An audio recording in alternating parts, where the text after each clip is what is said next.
Swamp Fox, BV, obviously, Buena Vista, Georgia, Distilling Company. And I'm thinking they're rum, just like. Y'all see the back? Very well could be. Just like our friends in Richland. Yeah. Hey, how you doing? Can we take a look around? All right, thanks. Is this rum? What is this? Whiskey. How dare you offend him like that? Nah, that's all right. No, Eric and them, they got rum unlocked over at Richland. Well, that's what I was going to Yeah. say. So that's what I was thinking, because that's what I just said. Looks like Richland rum. Yeah, no, we're whiskey. We make a bourbon, award-winning bourbon actually, best bourbon made in the state. Got a gold medal for that one. Make white whiskey, malt whiskeys, rye whiskeys, and moonshine. Now we're recording, by the way, but we're from Columbus. We got a YouTube channel. We actually went over to Richland one day, and the guy over there, he invited us in, showed us around, and Sure. that's why I asked, because this was open, and this is neat. These places are so Awesome. Tim and Tammy, huh? Yeah. Time, yes.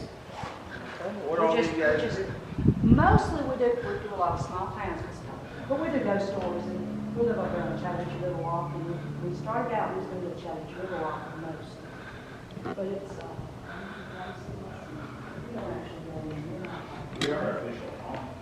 I'm haunted. The Alabama Ghost Tim, Hunters. come back. I'm coming back. The I Alabama, heard haunted. you know the Alabama Ghost Hunters? Oh, yes, I do. Yeah, they were on like Travel Channel, the whole thing. Uh-huh. They came out here pre-COVID. They were here and in our other building with all their, I don't know what you call it. EVPs and all those yeah, cool the whole thing. things. And yeah, so she's, I guess she's in the process of writing some stories or something on it. But COVID hit Yeah, and slowed everything kind of down. slowed everything down. Yeah, but we've had some weird stuff happen. A lot of history out here. Well, when Oh, you have yeah. history, you have ghosts. I got you. I can see plenty from here You anyway. guys like a quick tour?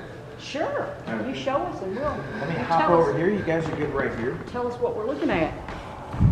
All right. Well, thanks for coming out. This is Swamp Fox Distilling Co. We've been here about 4 years. My name is Joel, so if you guys have any questions, feel free to ask. You don't have to raise your hand or anything like that. I'm going to be honest. If you raise your hand, I'm going to draw a line right here. I'm not going to call on you, okay? Yeah, I I'm just got you. being honest with you, I'm not going to call on you. The building you guys are standing in, this building was originally built in 1908. Its original purpose or original function, it was actually built as a cotton warehouse. So for instance, you guys can see these floors you guys are standing on. These are original floors to the building. The skylights here above me, these are also original to the building as well. Now you can imagine over a century of hurricanes, bad weather coming through our area, that when we first got in here 4 years ago, anytime you came in and it was raining, it was like the water falling off 4 sides. That's how bad these skylights leaked. Well, that kind of helped us out. We joke around, we say that Mother Nature laid the floor plan for us because it actually dry rotted the square.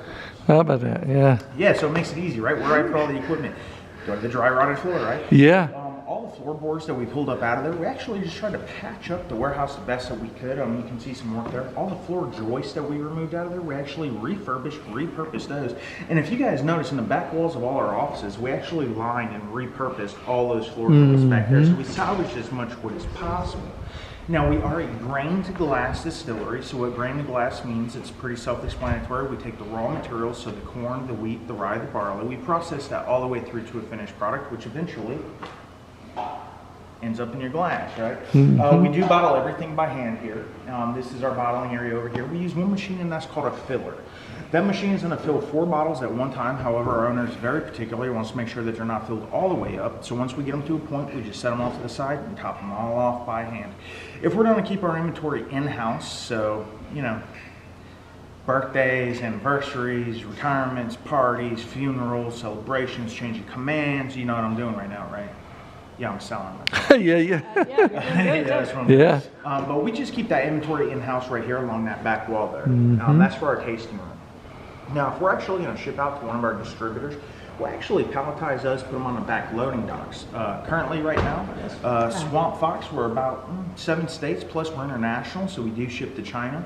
We got a lot of states in the works right now, so we're pretty excited about that. But it doesn't matter if you're in Connecticut or you're in China. If you're drinking our bourbon, it all starts in that machine right back there. That's called a Mashtun. That's where the magic happens.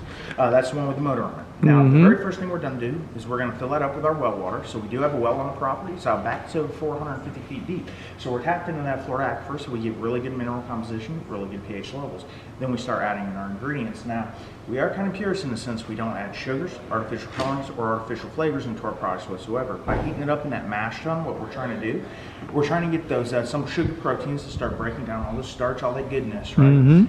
It's going to be extremely sweet to the taste when it's finished, and it'll actually have a consistency of that of a children's cereal or perhaps a runny milkshake. So if you've ever had a milkshake and you pulled that straw out, what's left on that straw, that's pretty much the consistency at that point. Then what we're going to do at that point, we're going to cool it down and transfer it into one of 4 open fermentation vats. So you guys can see we have 2 here, and then we have 2 behind the large still as well. Now, when we transfer into an open fermentation vat, we're actually going to pump in high concentrates of oxygen into that as well. Now, we only add roughly 600 grams of yeast, right? So it's not a whole lot. It can fit in the palms of your hands. It's not a whole lot of yeast, but what happens is yeast has a very one-track mind. So the very first thing yeast wants to do is attack oxygen.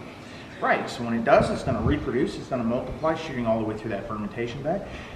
It's about a 2.5 to 3 day process, depending on what we're cooking, but whereas we had a consistency of a children's cereal, within 3 days we now have a consistency of a chunky oatmeal. It's actually pretty fun because the yeast is all happy and it's all bubbling and doing its fun stuff. Now, once all the oxygen has been completely depleted out of the fermentation vat, the yeast is still active, so now what happens is it starts attacking those simple sugar proteins. The result of that is this actually going to start creating our ethanol alcohol. We call that a distiller's wort or a wort. Okay, it's about 10% alcohol, so roughly 20 proof. But through the conversion process, some byproducts happen. Our methanol and our acetone, right? Now, I'm sure you guys have heard this before. It's an old wise tale they used to say back in the day, our predecessors, you know, these guys out in these woods, these moonshine stills, they used to say, don't drink the first couple shots that come out of a moonshine still because it'll make you go blind, right? You guys heard that before? I heard it would make you go blind, but I knew you wasn't supposed to take the first couple shots. Yeah. That's right. Well, I can confirm 100% with accuracy, that's not true. Well, good. Yeah, Nice to know. no, it'll kill you. It's called methanol poisoning. Yeah, right. It's called methanol poisoning, so you don't really want to mess around with that stuff. But, you know, it's kind of indicative to the spirit of these guys, if you kind of think about it, where it kind of says that that kind of deterred them from drinking, because I've met people, I'm sure you guys know people, everybody knows somebody. But if I had a bottle of something sitting right there and I said, whatever you do, don't drink that, it'll kill you, I'll be right back. I know people that are going to drink that, right? Yeah. Right away. So by them saying, hey, don't drink that, you're going to go blind, tells me that a lot of these guys and gals, for the most part, I'm pretty sure, were more scared of going blind than actually dying. Now, I don't know about you, but that says something to me about some trait, right? So we want to strip that stuff out, right? Because we don't want anybody to drink that. So we're actually going to transfer our distiller's beer into this 500-gallon still. Now, unlike our predecessors, depending on the size of the still that they're working with, they're probably going to strip out about a half a quart. With that 500-gallon still, we're going to strip out about an entire gallon of that stuff. So for us, don't drink the first gallon that comes out. Now, how we know we're in it, it's not the methanol, it's actually the acetone. So fingernail polish remover, right? It's got a very distinct, potent smell to it. So it's about a 2-person operation, because what'll happen is we take, well, I don't want to scare anybody, right? Because methanol, you don't want to drink it, it'll kill you, right? But don't worry, we use very technical instrumentation Instrumentation, yeah. Yeah, devices called shot glasses. Yes, yeah. Very scientific, I know. Oh, yeah. But don't worry, I can make it sound better. I can make you guys feel really good about what we do here. That's actually NASA-inspired zero-gravity tempered glass used for the International Space Station. There you go. Yeah, but that's a lie. It's not true. But did it make you feel better on the inside? Yeah, I did. Yeah, I that's just all felt. that matters. You just say something makes us feel better, we'll vote for That's you. right. No, it's actually a shot glass, and believe it or not, a sniffer. So what's going to happen is someone's going to stand down there, they're going to take shot glass, grab a little bit of it, take a sniff. If it smells like fingernail polish remover, Throw it away. clean your glass, keep going, right? We're going to get to about a gallon, and I don't know about you guys, but if you ever smell fingernail polish remover, after 3 minutes, you are nose blind. Yeah. So it's beneficial to go ahead, tap out, let somebody else go down there and start sniffing and start letting them burn their nostrils out, right? But once we get through that, we're going to turn our handles and make our cuts, okay? Now we're going to start getting into our hearts and our tails. Now, roughly, we can sit between 40 to 50% alcohol on that, so that's anywhere from 80 to 100 proof, okay? That's pretty good. Now what we're going to do is we're going to capture our hearts and our tails, and we're going to transfer into this 150-gallon still. Now when we load up that 150-gallon still, we're actually going to do something called a finishing run. So if you guys notice here, our stills, they are copper. They are all handmade. The wood that you see, that's just decorative. To give you an idea of what it takes to light these stills, we go through roughly 6,000 BTUs of propane a month, okay? They are direct fire, so what will happen is as it heats up, those vapors rise up into the helmet. That's the torpedo looking thing. It'll travel through those pipes, which are called goosenecks, and then land in that large copper pot, which is called a doubler or a thumper, depending on your terminology. Once that thing builds up enough pressure, that alcohol vapor is going to transfer through another gooseneck and go into that large wooden vat. Now that large wooden vat is pretty cool. However, it serves the same function or functionality as the stainless steel column that you see right here. Those are called condensers. Okay, that one just looks cool. It's a wooden vat filled with 100 gallons of our water. When it's on, our well is continually cycling that water. However, our worm is completely submerged in there. So we actually have 200 linear feet of copper tubing all spooled through there. So what happens is while that vapor is being condensed down into a liquid state, which happens pretty rapidly, believe it or not, we go from 210 to about 68 degrees really fast, probably within a couple minutes from the time it starts shooting off. But we always finish on a finishing run out of that spout right there, or we like to call it a parrot, between 140 proof and 160 proof every single time. Yeah, 140 to 160 proof every single time. Now we could go over 160 if we want to. We just choose not to. If you go over 160, you're going to start getting into odorless, tasteless. These are neutral spirits. You know, people consider those like your vodkas and gins. Now there's nothing wrong with vodka and gin. We just prefer whiskey and bourbon, right? Right. Right. So what we'll do is we'll capture that and we'll go right in the storage. The barrels that you guys see right here in front of you, this is the smaller barrels. Now these are all just for display. These are our 30-gallon barrels. They're American white oak, charred on the inside. If you like smokier flavors in your whiskey or your bourbons, all you have to do is add charred oak chips into that, right? The 53-gallon barrels, the ones on the ends here that you guys see, those are long-term investments. Those sit in that back right corner back there. Anything we fill in those, we're going to let sit for a minimum of 4 years. 4 years. So we kind of set them and forget them, right? However, every quarter, every 3 months, we do rotate, slosh, do samples, do our tasting notes to ensure the quality of Swamp Fox products. Now, you can see I have a stave here just to give you a general demonstration or an idea of what happens to the aging process. So you can see it is charred on the inside, but what happens is when these barrels heat up, they expand. And when they expand, they absorb those spirits into the wood. You can see how far they absorb into the wood. When it cools down, the wood constricts, it tightens up. All those spirits seep out. That's where you get your colors, and that's where you get a lot of your flavors from as well. But yeah, that's pretty much it. That's what we do here at Swamp Fox Distilling. Cool, thank you. Very good. Okay, go ahead. First, you definitely have spirits here, whether they're the haunting kind or not. It's full of spirits. True, Got true. the spirits here for sure. Yeah, we are officially haunted. When I was 10 years old, I lived in a little place called Travelers Rest, South Carolina. And we lived on this huge, sprawling place. We had this huge 2-story house, but we had 4 stills on that 100 acres. And me and my brother and our 2 friends from down the road, we had found every still, and we had examined every one of them. They were the best place to find turtles. I bet. I don't know, but they were, yeah, that was cool. There was a sign on one of the pads, and it said, "Do not go past this point." Oh, yeah. And I'm like, yeah, well, we live here now. They don't, they dead. But yeah, the still was there. Yeah, That's awesome. It was cool. Yeah. Well, yeah. Are you guys ready for my favorite part? This is the most favorite part of every tour, especially this one. You guys ready? Ready. Thanks for coming out. Appreciate it. You guys can go in there. Mike Christopher will take care of you guys. You're from where? We're from Columbus. Columbus. Columbus, Georgia. Okay, we're in Marion County, Georgia. Okay, Marion County was named after a Revolutionary War general named Francis Marion. And he was a swamp fox. And he was a swamp I fox. had a book about him. Okay, so yeah, he did down here in the South what General Washington did up north. You know, he just like really took care of the South. Savannah still stands because he's down here. But what he would do is he would get 50 or so local guys, and they would hide in the swamps, and they would go to General Cornwallis's encampments, and he'd kill people. And General Cornwallis didn't like that because the British like to line up and shoot each other. Right. Okay. And you don't mess with the guys in the back because they're the high-ranking guys. You know, Francis, he'd go in there and kill everybody. And so derogatorily, he sent a message back to the king that this Swamp Fox guy is over here, he's ruining everything. He's, you know, he's not playing fair. The Rangers at Fort Benning, they trace their lineage back to Francis Marion. So if you find a ranger up there asking who Francis Marion is, he's going to tell you because that's their guy. He invented guerrilla warfare. So in honor of Francis Marion, our gold medal award-winning bourbon is named in honor of him. It's F. Marion. It's proofed at 82 proof because he left military service in 1782. So yeah, we're gold medal on that one. It's like a really good bourbon. Now he told you bourbon has to be 51% corn aged in an American white oak cask, right? Mm-hmm. Okay, so there's our bourbon, American white oak.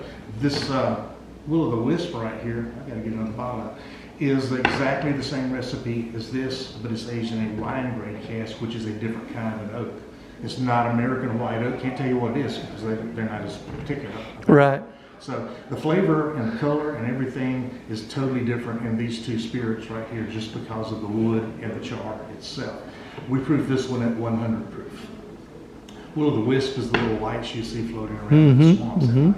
That's Uncle Remus' story, the Will-O-the-Wisp. Is that right? Okay, well, that's Uncle where that Remus' story, kind yeah. of came from. The next one here is our Kingstown Rye. A little more history on that before I tell you about the liquor. This was named Kingstown before it was named Pea Ridge, before it was named Buena Vista. Okay, and it was before it was really civilized. The Muskogee, the Uchi, and the Creek Indian chiefs used to meet right here on this hill. This was their place for the chiefs to meet, and they were considered the kings of the area. So Kingstown is a nickname. This was before it was anything. So we named our rye whiskey, which is top 50 in the United States, by the way, Kingstown. Rye, like bourbon, has to be 51% rye to be considered a rye. We're 68% rye. We're a high rye. But with the corn, wheat, and barley that we use in our secret recipe, this rye doesn't bite you like the rye you would think about. You know, if you ever drink rye whiskey, it's a little bitey, a little peppery or whatever. This is really good. We're top 50 in the U.S. I mean, I don't really need to say more about that, right? This is good stuff right there. Yeah. This is an enigma right here. This is a Scotch recipe. Just like if you make bourbon in Europe, you can't call it bourbon. You can make Scotch in America, you can't call it Scotch because Yeah. you know what it Makes is. sense. But with Scotch, they use a peated barley in Scotland. And that's just a plain old barley to make their Scotch with. They throw that crap in their fireplaces. They don't smell like it over there even. Barley is just, is everywhere in Scotland. We use a malted barley in our Scotch recipe. And malted just means it's been sprouted before it's been actually fermented. So it gives us a totally different flavor profile. Again, to me, it doesn't taste like Scotch at all. The only place you can get this flavor in the United States is here to start with. But this is a cask proof. We proof this at 120.6. Whatever comes out of the barrel is what the proof is. And we don't filter this at all. These are all filtered and proofed. We have 82, 100, 100, and then 120.6. So, if you're a Scotch fan, there you go. These three. There is a winery in America called Wolf Creek Plantation. Heard of it? Mm-hmm. Yes. Well, they came to us several years ago, and they had some wine. I think it was muscadine wine that deal had fallen through or something happened. They just had a bunch of wine and wanted to get rid of it. So they asked the owner, and he said, "Yeah, bring it over here, and we'll see what we'll do." So they drank all of it they could, and decided they'd run it through the liquor store. Yeah. So we make moonshine out of muscadine, mixed berry, and peach wine that we get from them regularly now because it's made really good moonshine. But the trick is, this is still proof, and this is what it looks like when it comes out of the still. There's no color to it at all. As a matter of fact, that's what the bourbon and all this looks like as it comes out of the still. It's just as clear as this until the barrels do their magic. Right. This is 151.6 proof on the mixed berry. This is 153.2 proof, and this is 156.6 proof. Do you know what proof, how that works? The higher, the more. Well, 200 proof is pure alcohol. 100 proof is 50% alcohol. Okay. So this being 156 is going to be about 78% alcohol in there. Yeah, this 82 proof is 41%. Yeah, we're going to step, I'm going to go down to that end. Well, if you do drink this, do it last because you have no taste buds left to do this one. That's the way it works. Okay. I'm not doing this. I have watched my great uncle drink moonshine. Yep. Did he have one eye that went like this every now and then? He actually watched cross-eyed. There you go. You think it was the moonshine? We're gonna film the preacher's daughter drinking some little bit of moonshine. Mildest is right here. Yeah, that's what I want. I want to try that. You're not gonna taste? She probably won't drink it all. Whatever she gets left over, I'll. Okay. Okay, let's do this right. Yeah, that's a nice mild bourbon. Oh no, that smells good. That actually smells like communion wine just a little bit. Let's, Smell corn in the wood. Yeah, that's what it is. yeah, That's yeah, what it does. Okay. I'm not going down the whole thing. No, I know you wouldn't. taste of it. Taste the wood. She didn't make the stink face or anything. Awesome.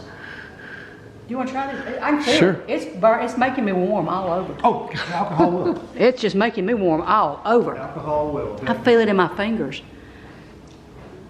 So we do sell for medicinal purposes as well. It's pretty good. Yeah. It's very good aftertaste. Yeah, okay. That's cool. Now, you've seen me drink bourbon. Yeah. I want some rum and Coke. We did Richland rum. I know. When we saw it, I thought this was maybe I like don't that. think they were open that day as They far weren't as, open, but they let us come in and showed it all to We're a little us. more versatile than them. We have several products. They're just Yeah. down Yeah. there. Yeah. Yeah, I like yeah. your talking though. He was a real nice guy that was down. He was a real nice guy that was down there. He took us around. Yeah. We were there. They weren't even close to being open yet. We'd gotten there pretty early. And he saw us filming around town and saw us filming the factory. And he said, come on in, I'll give you a tour. I said, okay. Oh, yeah. So- That building was awesome too. This building is awesome. The building itself is awesome. I'm just looking at the brick over here. I mean, golly, this town is actually awesome. Yeah, it is. Oh, here, I'm gonna Our first thing up there. That's where all experimentation was done to get these recipes. well, that Oh, experimentation wow. sounds like a lot of fun. Yeah, it might have been. I don't know. Okay. My question is, where do you actually buy this if you don't live close by? Well, you're in Columbus, Georgia, Where right? in Yeah. Columbus? Go to any liquor store in Columbus, Georgia, and if they don't have it, ask for it. That's